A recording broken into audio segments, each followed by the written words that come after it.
This is the adapter design pattern. And the adapter design pattern solves these problems. How can a class be reused that does not have an interface that a client requires? How can classes that have incompatible interfaces work together? How can an alternative interface be provided for a class? It's all pretty much the same thing.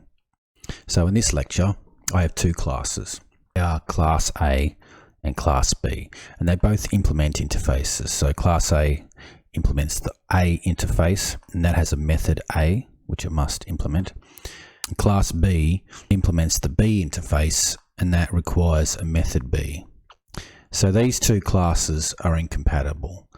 So I need to make them compatible in some way, because I have a factory that returns lots of Class A's, but it also needs to return Class B's.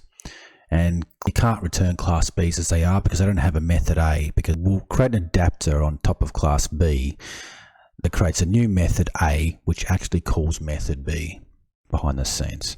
Then eventually it will look like this. Class B with its interface will remain unchanged. Class A with its interface will remain unchanged. But we'll create a new class called Class B adapter, which will instantiate its own Class B, but it'll expose a method A, which will actually call Class B's method B. Let's do that. Okay, so the first thing I'm going to do is create a new file called adapter.py. Okay, so here I'm just going to comment. I'm going to use the abstract base classes, which I often use. So ABC meta abstract method. What I'm going to do first is create these classes and interfaces. Okay, so here is interface A, meta class ABC meta. It's a static method, abstract method, method A, and abstract method A. And here is the concrete class A that implements interface A. Method A, self print method A. Let's create the Class B interface now. Here's the Class B interface, meta class equals ABC meta, static method, abstract method, method B, and abstract method B. And let's create Class B. Okay, it's Class B, method B, prints method B. So let's quickly demonstrate that usage. So down here I have an item, and then the item equals Class A. Let's call Class A's method A. So item dot method A. Okay, so let's run that. Okay, so Python adapter.py. Okay, so prints method A. That's great. So my tree is now going to return, rather than turn a say it's going to return a Class B. And further on down the line, when I actually call the items methods, it breaks because it doesn't have a method A. So let's have a look at that. So Python adapt. Well, Class B has no attribute method A. But we need it to have a method A because subclasses and other processes down the line need a method A. So what I'm going to do is create the adapter now,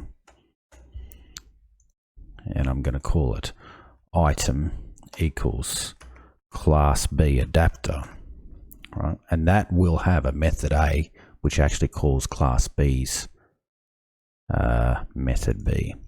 So let's do that. Let's create that class. Okay, so class B adapter,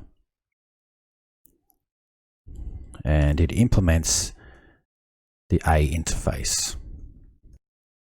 So define init. Let's get rid of all those. Self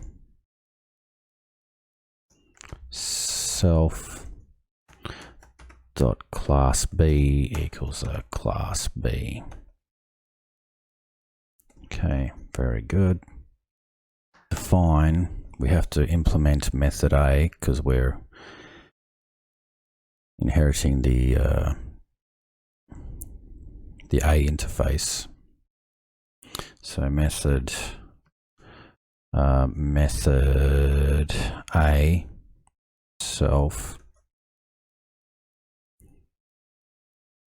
calls class B method B self dot class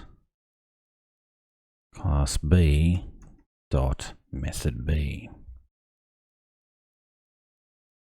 Rightio. So if we look down here now, item equals class B adapter. It's not showing me an error. Item dot method A. So now let's try that again. Python adapter.py method B. So it's actually calling method. So we're calling method A, actually calling class B's method B. There we go. That is the adapter pattern.